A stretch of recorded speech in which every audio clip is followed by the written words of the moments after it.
को बनाने का मकसद ये नहीं है कि उनकी गलतियां निकाल के उनका इंसल्ट करना। इसका मकसद ये है कि आपको एक फैक्ट की तरह इन्हें पेश करना, और इसीलिए ये मेरे फैक्ट सीरीज में ऐड होने वाला है। तो चलिए बिना किसी स्पॉन्सर्स के वीडियो शुरू करते हैं। Number 10, the silent shoes. Black panther movie 2018 की ब्लॉकबस्टर मूवीज में से एक थी, पर इस मूवी में भी कुछ माइनर मिस्टेक्स रह गई थी, जिनमें से एक मिस्टेक शायद आप लोगों ने मिस कर दिया होगा। और वो ये था कि मूवी में हम देखते हैं कि शूरी की लैब में बहुत सारे गैजेट्स होते हैं, और उन्हीं में से एक होता है साइलेंट शूज।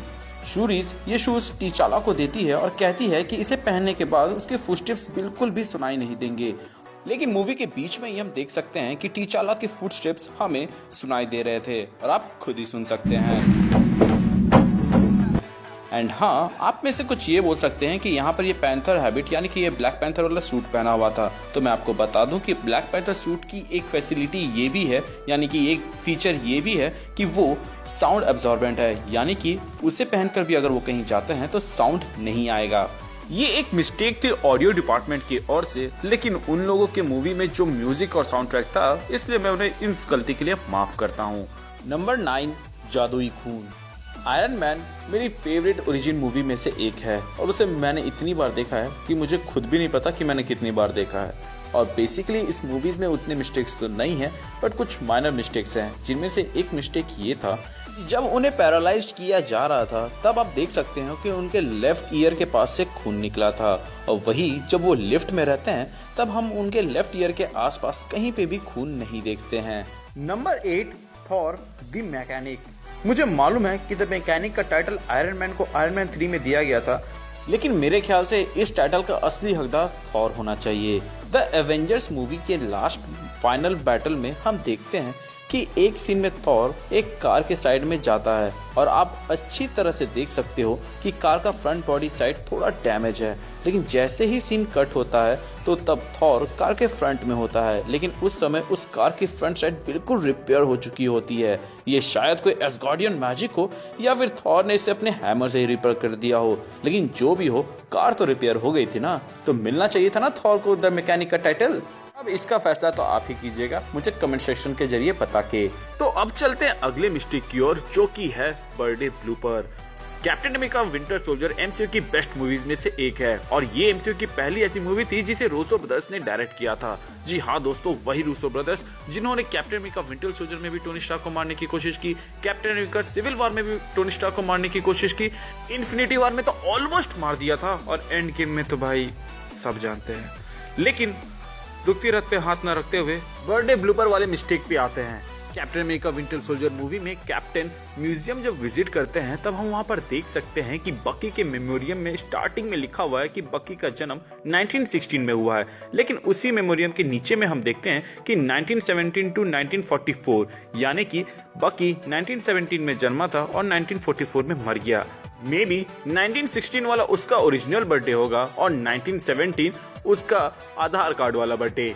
तो अब चलते हैं अगले मिस्टेक की ओर, जो कि है Samsung Galaxy. Avengers end game के टाइम ट्रैवल सीन में जब कैप्टन अमेरिका हाइड्रा एजेंट से सेप्टर लेने के लिए एलिवेटर में जाते हैं, तो वहां पर jasper Sitwell Samsung Galaxy S6 पर किसी से बात कर रहा होता है। लेकिन यहाँ पर नोट करने वाली बात यह है कि सैमसंग गैलेक्सी S6 2015 में लॉन्च हुआ था, तो क्या सिटवेल ने भी 2015 में टाइम ट्रैवल करके सैमसंग गैलेक्सी S6 लिया, जबकि वो वहां से आईफोन्स भी ले सकता था। Number 5, super powered suit. The Avengers movie के अंदर हम देखते हैं कि कैप्टन अमेरिका को एक चितौरी शूट करता है, जिसके बाद वो नीचे गिर जाते हैं और उसे हाथ पकड़ के उठाते हैं और पूछते हैं कि क्या तुम अगले राउंड लड़ पाओगे, जिसके जवाब में वो कहते हैं कि क्यों तुम्हें चुस्ती आ रही है। और यहाँ पर हम देखते हैं कि उनका सूट थोड़ा डैमेज हो जाता है।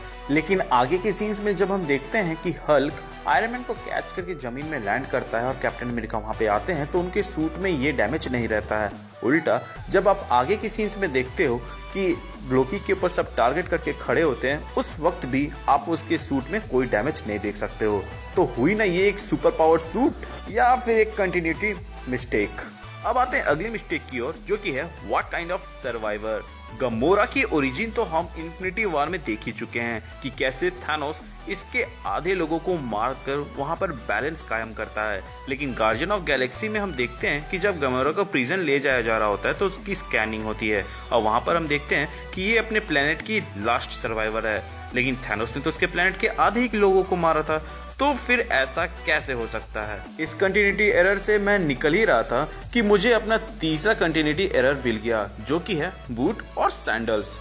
गार्जियन ऑफ गैलेक्सी वॉल्यूम 2 की स्टार्टिंग में मिसूरी को दिखाया जाता है, जहाँ पे क्विल की माँ और ईगो एक साथ ड्राइव पर जाते हैं, फिर कार से निकलकर झाड़ियों में जा रहे होते हैं। तभी हम वहाँ पर देखते हैं कि क्विल की माँ ने बूट्स पहने हुए होते हैं। लेकिन जैसे ही अगला सीन आता है और उन पे फोकस किया जा रहा होता है तो हम वहाँ पर देख सकते हैं कि उसकी माँ ने वहाँ पर सैंडल्स पहने हुए होते हैं, जो कि एक बड़ी मूवी मिस्टेक है। अब जब दो mistake back to back Guardian of Galaxy से निकल के आई है तो मैं सोच रहा था क्यों ना हैट्रिक ही कर दूं। इसीलिए जो हमारा दूसरा movie mistake Marvel Cinematic Universe से आ रहा है वो है स्टार लॉर्ड्स मिक्सटेप।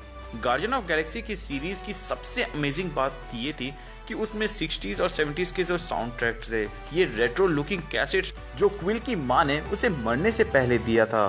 क्विल की माँ की डेथ 1988 में हुआ था ब्रेन कैंसर की वजह से, और उसके बाद योंडू ने उसे किडनैप करके ले गया था। लेकिन क्विल की माँ ये कैसेट्स 1988 में खरीद कैसे सकती है, जबकि ये रेट्रो कैसेट्स 1993 से ही बनना शुरू हुई थी। मैं बता रहा हूँ कि टाइम ट्रैवलिंग भले ही एवेंजर्स एंड गेम में पहली बार दिखाया गया हो, लेकिन पहले टाइम ट्रैवल करने वाली कैरेक्टर MCU के अंदर क्विल की माँ ही थी। एंड इस बात को नोट डाउन कर लेना, क्योंकि पता नहीं शायद कोई ना कोई एग्जाम में तो आ ही जाएगा।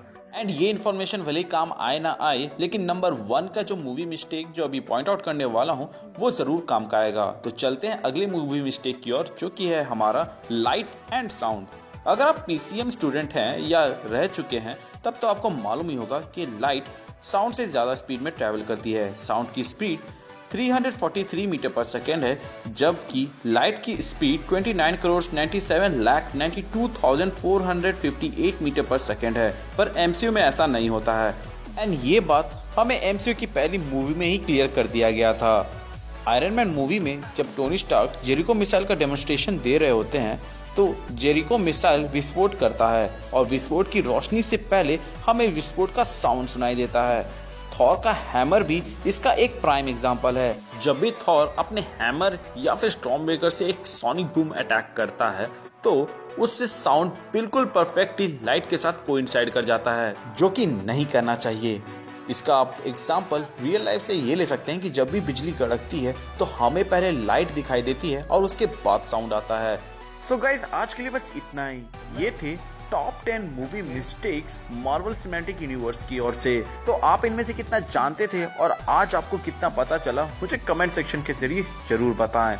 क्या आप इस वीडियो का सेकंड पार्ट देखना चाहते हैं, वो भी मुझे कमेंट सेक्शन के जरिए बता सकते हैं। अगर आप मेरे चैनल पे नए हैं तो चैनल को सब्सक्राइब कर दें, एंड पुराने हैं तो पता होगा ही कि हमारे चैनल का मोटो क्या है। लोगों की मदद करें, अपना ख्याल रखें, एंड कीप मूविंग फॉरवर्ड का रट लगाकर आगे बढ़ते रहें, and if possible save one.